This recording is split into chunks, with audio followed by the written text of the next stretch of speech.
जल्दी जल्दी लोग करते हैं, कौन कब तक रोए, दफन करने के बाद भी नहीं रुकते। इन लोगों से क्यों दिल लगा लिया तुमने। ये उठते हुए जनाजे अगर तुम्हें ठीक ना कर पाए तो कोई तकरीर ठीक नहीं कर पाएगी। तौबा कर लो।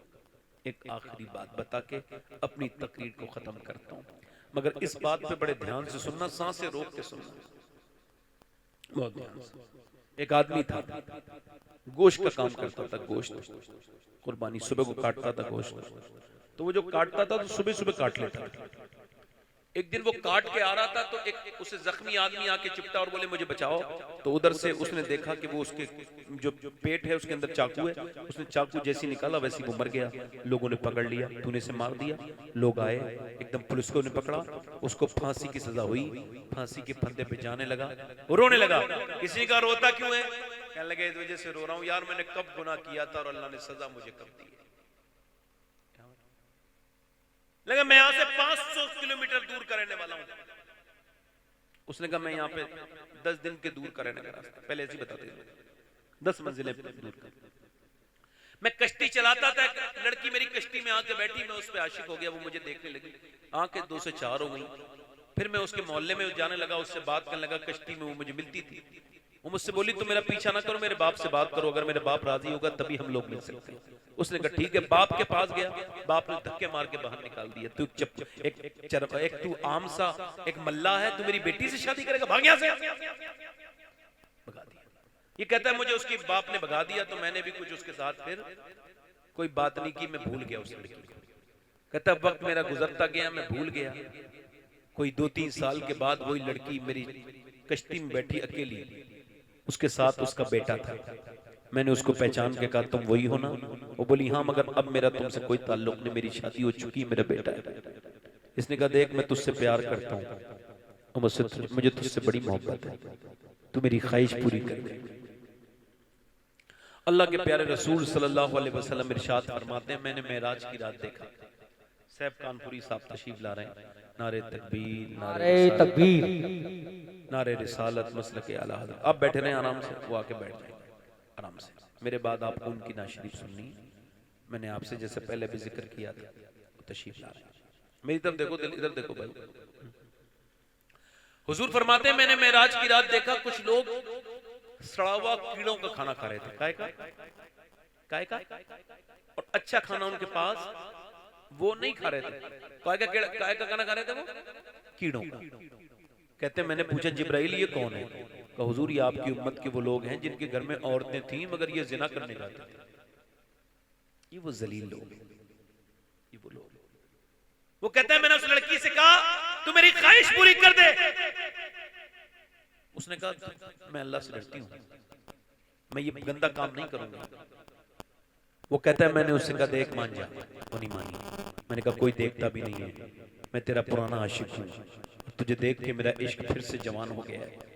और मैं उसके सामने रोने लगा, तू मुझे मेरी ख्वाहिश पूरी कर दे, मेरी ये कश्ती है, कोई देख नहीं रहा है, हम बीच दरिया में हैं। उसने कहा सुन मेरा अल्लाह देख रहा है। ये कह के उसने मुझे धक्का दिया। मैंने गुस्से में उसका 1-1.5 साल का बच्चा तक ले लिया और कहा इस बच्चे को डुबा दूंगा वरना मेरे साथ जिना कर। कहने लगी जो तेरे दिल में आए कर, मगर मैं हराम काम नहीं करूंगी। कहता मैंने उसके बच्चे को गोता लगाया और जब उसके पैर फड़फड़ाने लगे मैंने फिर निकाला। बोल क्या कहती है?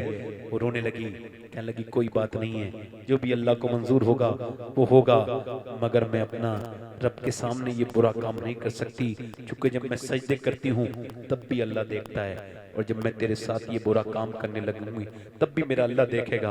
उसने कहा तेरा दिल चाहे कर। कहते फिर मैंने उसके बेटे को अंदर, उसके पैर फिर ज्यादा फड़ गए, फिर मैंने बाहर कर लिया कि देख तेरे बेटे को फिर अंदर डुबा दूंगा वरना मान जा। वो रोई तो मगर उसने हाँ नहीं की। मैंने तीसरी मर्तबा उसका बेटा जब अंदर डुबाया उसके पैर नहीं हिले, मतलब वो मर गया। मैंने उसकी तरफ फेंका, उसने अपने बच्चे को देखा, देखने के बाद रोने लगी और रोने के बाद अपने बच्चे के ऊपर आंसू गिराने लगी। कहते मैंने उसका बच्चा हाथ में से लेके फेंक दिया, उसके बाद उसके कपड़ों पे हाथ डाला। कहते हैं उसका पूरा कपड़े फट गए और उसका जिस्म मेरे सामने हो गया। उसने अपने रब की तरफ को एक चीख मारी और कहा ऐ अल्लाह देख मैं अपने बेटे की भी जान मैंने तेरी राह में कुर्बान कर दी और मैं खुद खुद भी अपनी जान कुर्बान कर रही हूँ, मगर अपने जिस्म पर किसी बदतरीन आदमी का हाथ नहीं लगने दे रही। ये कह के वो कूद गई दरिया में और वो मर गई। कहता है मैं वहां से भागता हुआ निकला ये सोच के कि यहाँ बच जाऊंगा, मगर अल्लाह की पकड़ बड़ी सख्त है। मैंने जो किया था उसका मुझे बदला आज इस यहाँ अंदाज में मिला है। आज मैं इस बात पे अपने रब से तौबा करता हूँ। ये कह के उसकी बात तो खत्म हो गई। मैं आपसे कहता हूँ मेरे दोस्तों, आप जो करते हो वो खत्म नहीं होता। मेरे नबी के गुलामों, मेरे पैगंबर के गुलामों, एक आदमी आपाइश था, बहुत ज्यादा उसकी तबीयत खराब हो गई। उसकी बेटी मिली नहीं, एक दिन कहीं चली गई तो उसने कहा या अल्लाह मेरी बेटी की हिफाजत कर। बेटी आई तो पूछा कहाँ चली गई थी? बोला अब्बा 3 दिन से भूख थी, मैं अपना जिस्म बेचने गई थी। बाप रो के बोला ये तूने क्या किया? बेटी बोली पूरी बात तो सुन ले। पूरे दिन खड़ी रही मगर किसी ने मुझ पे नजर नहीं डाली। बाप ने सजदे में शुक्र अदा किया, अल्लाह तेरा शुक्र है।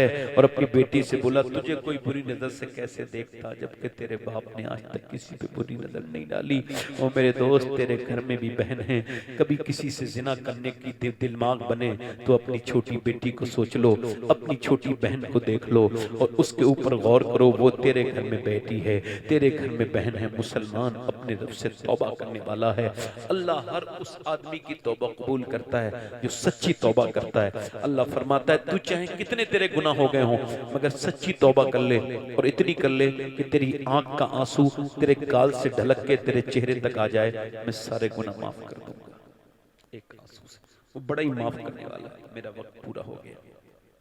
हाथ उठा के बताओ कितने लोग ऐसे हैं जो मेरे नबी के नाम पे अपनी जानें दे देंगे? दोनों हाथ उठा के बताओ, नीचे हाथ। जो हुजूर के नाम पे जान दे सकते हैं वो कुछ भी कर सकते हैं, कुछ भी कर सकते हैं।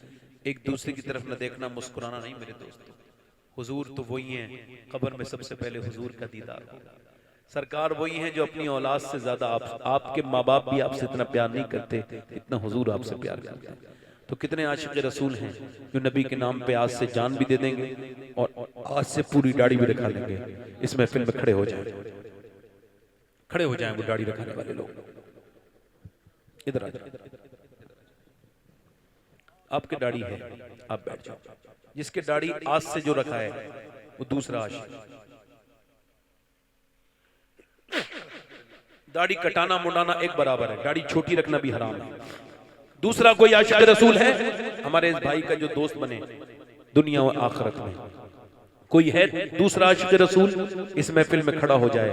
100 शहीदों का सवाब, हर नबी की दाढ़ी। ये हंसने का वक्त नहीं, मुस्कुराने का नहीं है। कोई आशिक रसूल उस महफिल रसूल में खड़े होकर कहे आज तक जिया था सभी के लिए, आज से जीऊंगा नबी के लिए। क्योंकि जब एक आदमी आ जाओ सुभान अल्लाह बोलो ये भाई सुभान अल्लाह। कोई तीसरा आशिक रसूल है इस महफिल रसूल में? तीसरा मेरे नबी का चाहने वाला तीसरा आ जाए।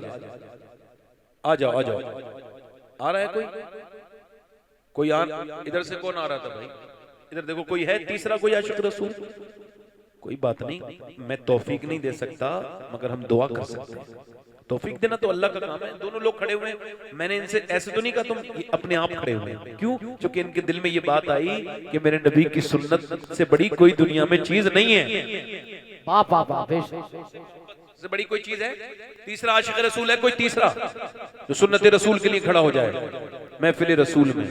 मेरे दोस्तों मोहब्बत से कह रहा हूँ आप मोहब्बत से खड़े हो जाइए। जिसके जी में आए वो मेरा नौजवान खड़ा हो, जिसके दिल में ये बात आज अरमान में चल रहे हो कि जब मैं कब्र में जाऊं तो मेरे नबी मुझसे राजी हो जाए।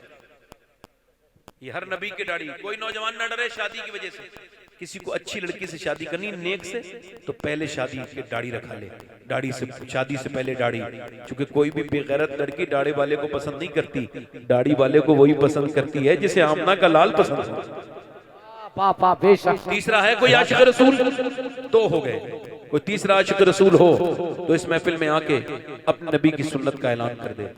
मैं एक बार और कहता हूँ, ज्यादा कहना नहीं चाहिए, बात थोड़ी सी हल्की होती है, मगर मेरी बात की तो कोई हैसियत ही नहीं है। 10 बार हल्की हो जाए, एक आदमी भी खड़ा हो जाए तो बड़ी बात हो जाएगी।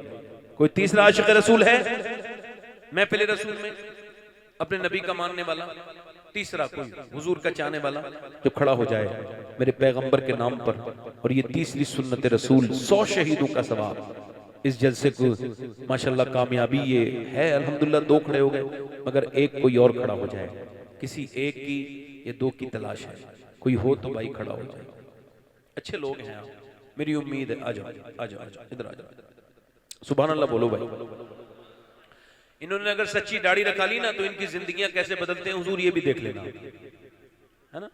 क्योंकि सब कुछ हुजूर का ही है। किसका है? मेरे आका का ही है सब कुछ। वो चौथा आ जाए, 4 यार की निस्बत पूरी हो जाए। कोई नौजवान चार यार का मानने वाला, चौथा आशिक रसूल, जिसे मोहब्बत रसूल हो, जो सुन्नत के साए में अपनी जिंदगी गुजारना चाहे, वो एक और खड़ा हो गया। सुभान अल्लाह। आ जाओ, सुभान अल्लाह बोलो भाई। माशाअल्लाह, अल्लाह मुबारक करे। ये सब 4 हो गए। पंजतन पाक का मानने वाला एक और कोई खड़ा हो जाए तो पंजतन पाक। बड़े बड़े बुजुर्ग बैठे हैं, दाढ़ी सारी सफेद हो गई है, मगर थोड़ी सी जवानी चाहते हैं। मेरे भाइयों, अब जवानी नहीं आएगी, मौत है। आ जाओ आ जाओ सुभान अल्लाह बेशक जिंदाबाद। आ जाओ आ जाओ। अपने दामने शफाअत में छुपाए रखना मेरे सरकार, पढ़ो मेरे सरकार, मेरी बात बना। जल्दी से पढ़ो, मेरे सरकार।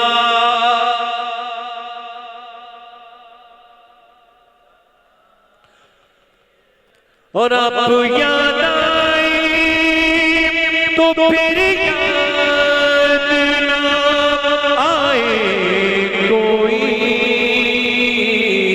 गैर की याद मेरे दिल से भूला ना बेशक सुभान अल्लाह। चलो 5 लोग वादा करो इंशाल्लाह पूरी दाढ़ी रखाएंगे इंशाल्लाह। अल्लाह आपको जज़ा दे। बैठ जाइए आज से, अभी से इंशाल्लाह बैठ जाइए। जरा आमीन कह दो, आमीन। इंशाल्लाह हुजूर की आंखों की ठंडक है नमाज, मोमिन की मेराज भी है। और हुजूर फरमाते हैं वो इतना प्यासा मरेगा अगर पूरी दुनिया के सारे समंदरों का पानी पी ले, फिर भी उसकी प्यास नहीं बुझेगी जो बेनमाजी है। तो इंशाल्लाह नमाज की पाबंदी करेंगे, दोनों हाथ उठा के वादा करें। मौत का कोई भरोसा नहीं। इंशाल्लाह नमाज की पाबंदी, बस नमाज अल्लाह के सामने रोना है, नमाज पढ़नी है इंशाल्लाह है। अपनी बहन बेटी को पर्दे के लिए कहेंगे इंशाल्लाह, मसलके आला हज़रत पे कायम रहेंगे इंशाल्लाह। अल्लाह ताला आप सबको सलामत रखे। मेरे साथ तौबा करें। अस्तगफिरुल्लाह रब्बी मिन कुल्लि ज़म्बिन व अतूबु इलैह। पढ़ लीजिए ला इलाहा इल्लल्लाह मुहम्मदुर रसूलुल्लाह। मेरी जिंदगी का मकसद तेरे दीन की सरफराजी, मैं इसीलिए मुसलमान, मैं इसलिए नमाजी।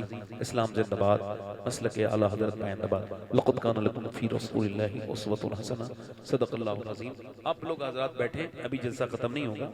मेरे बाद आपने सैफ कानपुरी साहब को सुनना है और बहुत लंबा सफर करके आए, आपके मेहमान हैं। एकदम आप उठ के जाएंगे, उनको तकलीफ होगी। हसन भाई हमारे अब निजामत करेंगे। मेरी कोई गलती हो गई हो तो आप लोग मुझे माफ कर दें। अपना दिल साफ करके उठे मेरी तरफ से, है ना। अस्सलाम वालेकुम।